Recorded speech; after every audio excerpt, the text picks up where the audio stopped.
आज डेट है 21 तारीख है ना।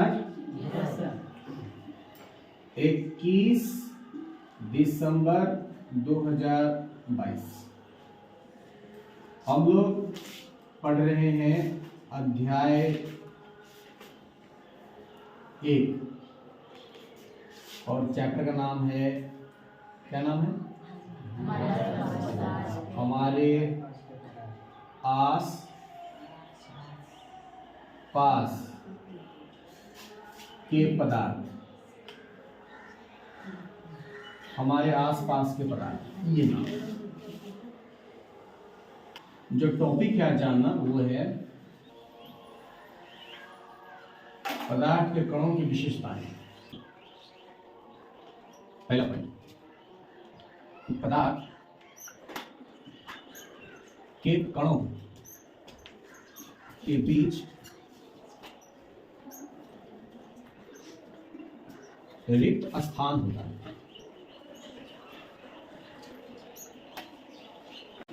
रिक्त मतलब क्या होता है? खाली।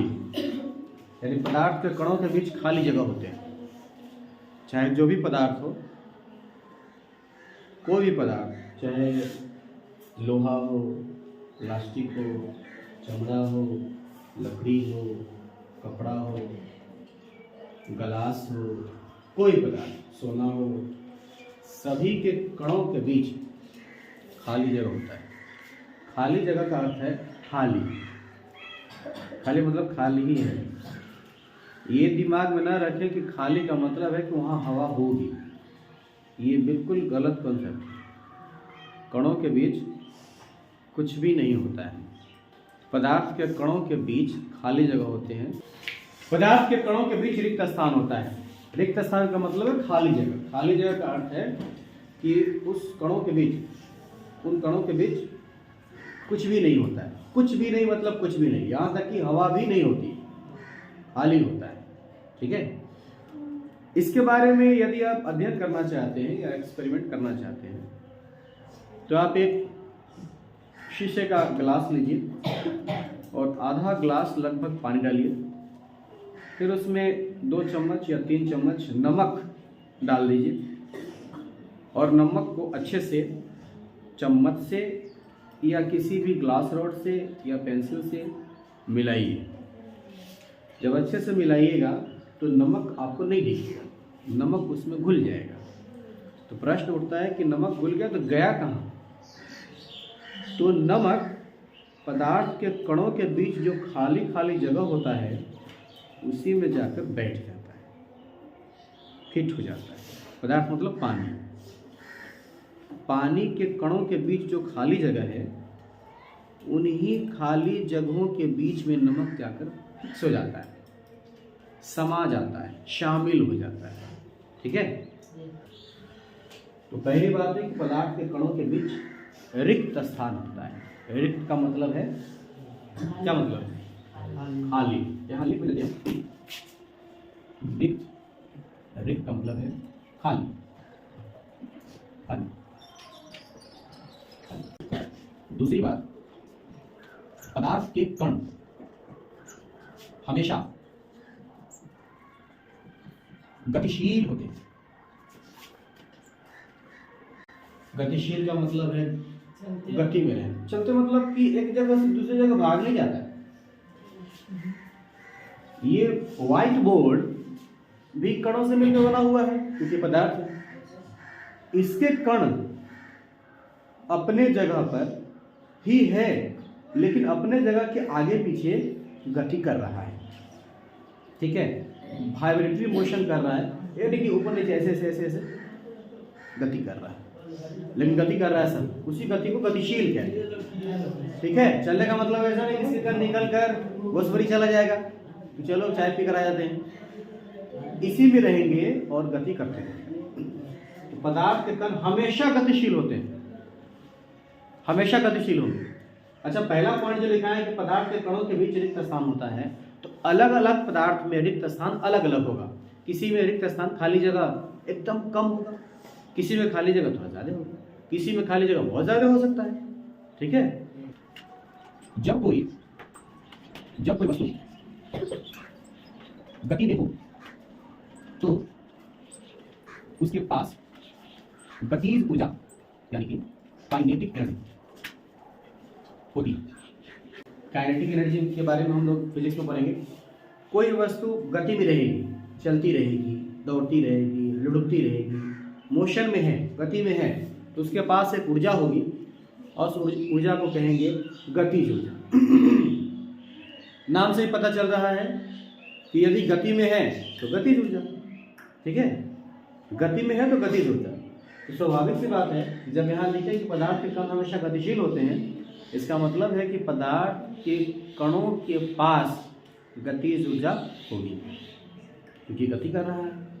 और गति कर रहा है तो इस परिभाषा के अनुसार कि जब कोई वस्तु गति में हो तो उसके पास गतिज ऊर्जा होती है। इसके कण यानी पदार्थ के कण हमेशा गति कर रहे हैं, इसका मतलब है कि इसके कण के पास गतिज ऊर्जा होगी, एनर्जी होगा, एनर्जी के कारण ही वो गति कर रहे हैं।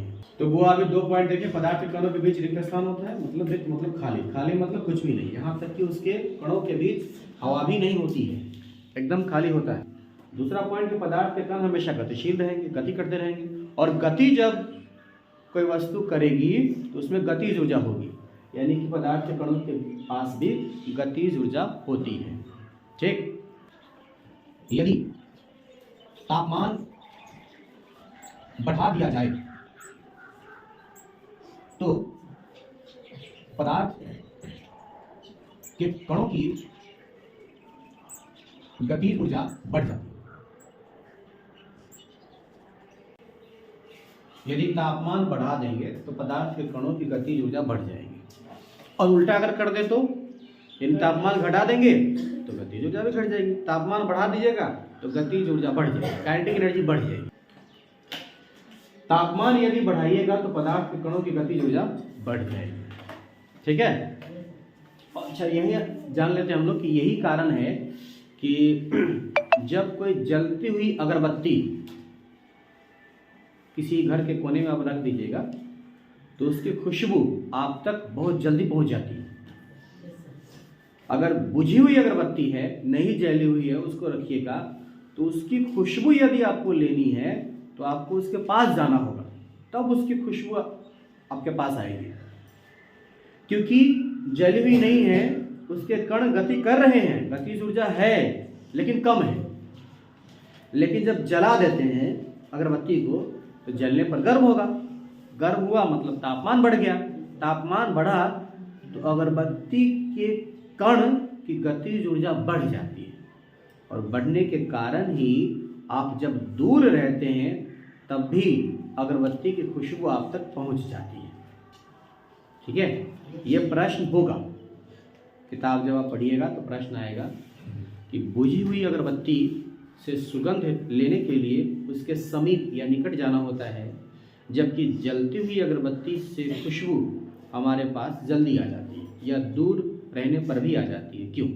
तो बोलेंगे कि बुझी हुई अगरबत्ती जब रहती है तो उसके कणों की गतिज ऊर्जा कम होती है, लेकिन जब अगरबत्ती को जला देते हैं तो तापमान बढ़ने के कारण अगरबत्ती के कणों की गतिज ऊर्जा बढ़ जाती है, जिसके वजह से जब हम दूर भी रहते हैं तो अगरबत्ती के कण की गतिज ऊर्जा बढ़ने के कारण हमारे पास उसकी खुशबू आ जाती है, ठीक है कि नहीं समझे?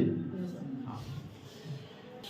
अब हम लोग देखते हैं बुआ अगला पॉइंट इसी में, और वो है सॉरी दो विभिन्न पदार्थों के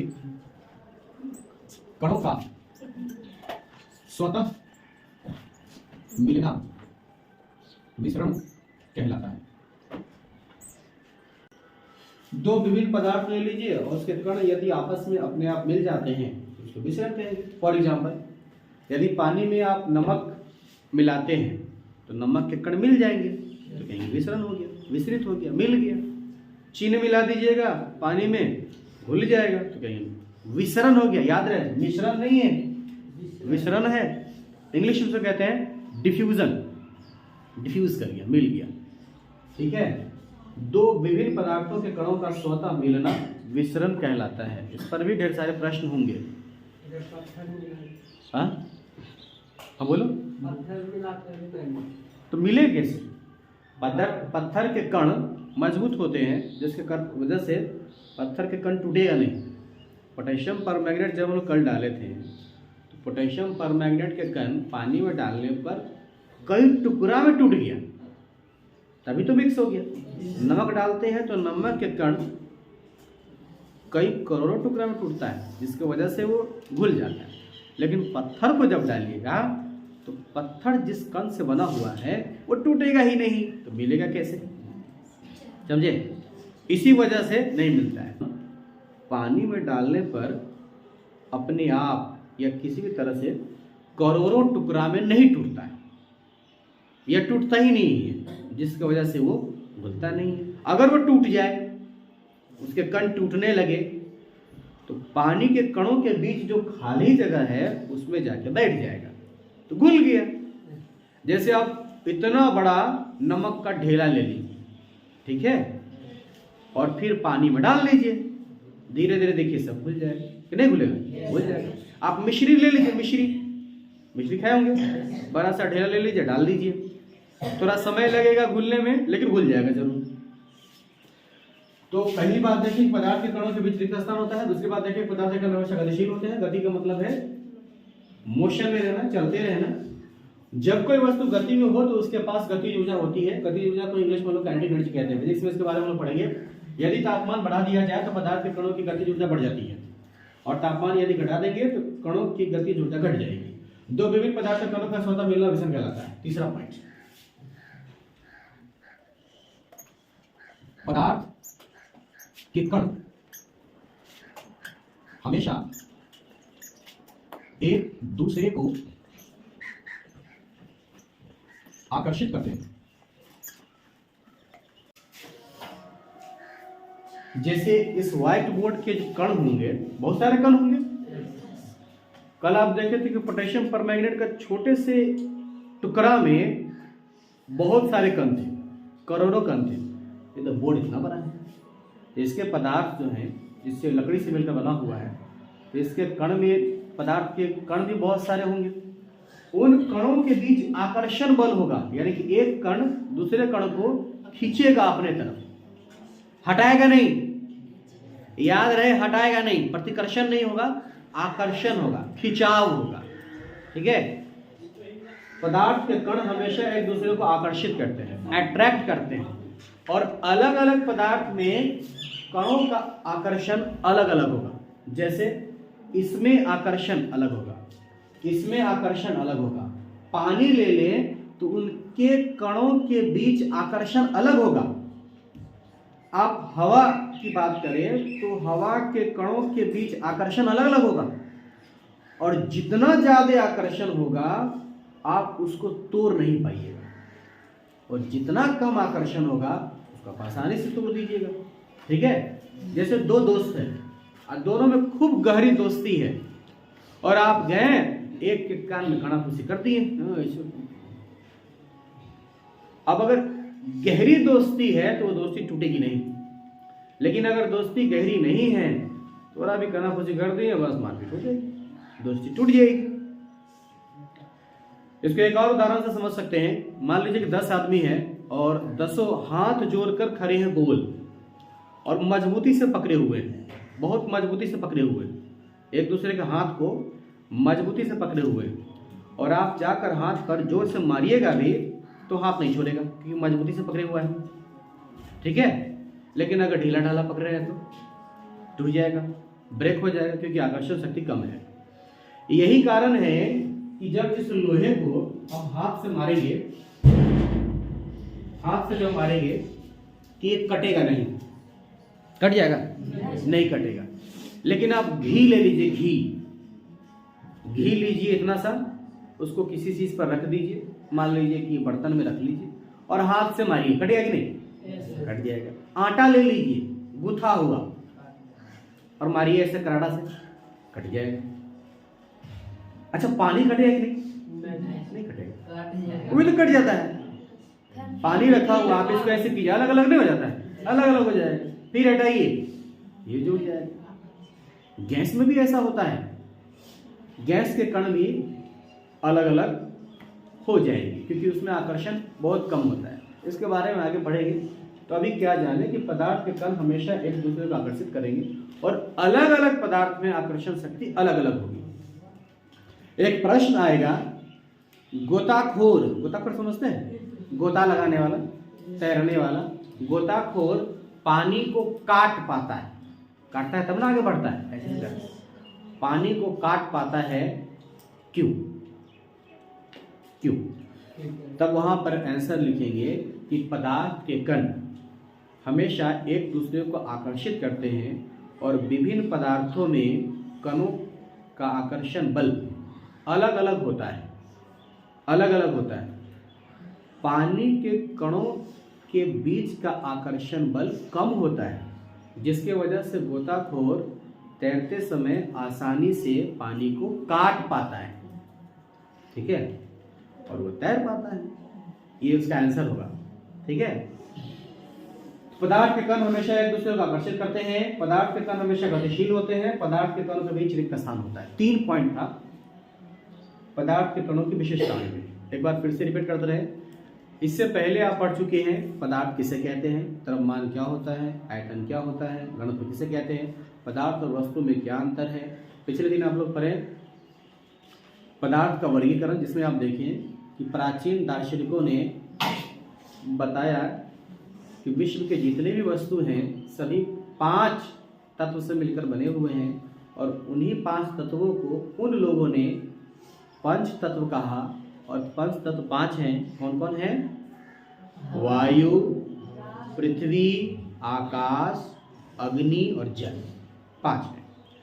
फिर उसी में देखे थे पिछले दिन हम लोग कि आधुनिक वैज्ञानिकों ने पदार्थ को 2 आधार पर बांटा है, भौतिक गुणधर्म के आधार पर और दूसरा रासायनिक गुणधर्म के आधार पर। फिर हम लोग देखें, कल ही देखे थे पदार्थ का भौतिक स्वरूप, ये देखे थे ना, जिसमें देखे कि पदार्थ कणों से मिलकर बना होता है और दूसरा कि पदार्थ के कण बहुत छोटे होते हैं। आज देखते हैं हम लोग कि पदार्थ के कणों की विशेषता क्या है भाई। तो देखिए पहले पॉइंट कि पदार्थ के कणों के बीच रिक्त स्थान होता है, खाली जगह होता है। खाली का मतलब कुछ भी नहीं, कुछ भी नहीं का मतलब कुछ भी नहीं, यहाँ तक कि हवा भी नहीं। पदार्थ के कण हमेशा गतिशील होते हैं और जब कोई वस्तु गति में रहती है तो उसके पास गतिज ऊर्जा होती है। गतिज ऊर्जा को इंग्लिश में काइनेटिक एनर्जी कहते हैं। यदि तापमान बढ़ा दिया जाए तो पदार्थ के कण की गतिज ऊर्जा बढ़ जाएगी। 2 विभिन्न पदार्थों के कणों का स्वतः मिलना विसरण कहलाता है। इस पॉइंट को आप याद रखेंगे। इसका हम लोग अभी एक्सपेरिमेंट भी देखेंगे। पदार्थ के कण हमेशा एक दूसरे को आकर्षित करते हैं और विभिन्न पदार्थों में आकर्षण बल अलग अलग होता है। पानी में आकर्षण बल कम होगा, इस दीवार के कणों के बीच का आकर्षण बल कम होगा, पानी से ज़्यादा होगा, है ना, पानी में कम होगा। इसी कारण से पानी को हम काट पाते हैं। एक प्रश्न यदि ऐसा दिया जाए कि नल खोले और नल से पानी गिर रहा हो और आप उंगली से ऐसे पानी को काटे तो कटेगा कि नहीं? कट जाएगा। क्यों कटेगा? क्योंकि पानी के कणों के बीच का आकर्षण बल कम होता है, जिसकी वजह से वो कट जाएगा। अच्छा, कट जाने का मतलब ये नहीं समझो कि कट के अलग हो जाएगा। आप ऐसे कीजिएगा तो कट जाएगा, फिर जुड़ जाएगा, नहीं जुटेगा, जुट जाएगा। क्योंकि आकर्षण बल तो वही है, प्रतिकर्षण बल रहता तो हट जाता आकर्षण बल, ठीक है।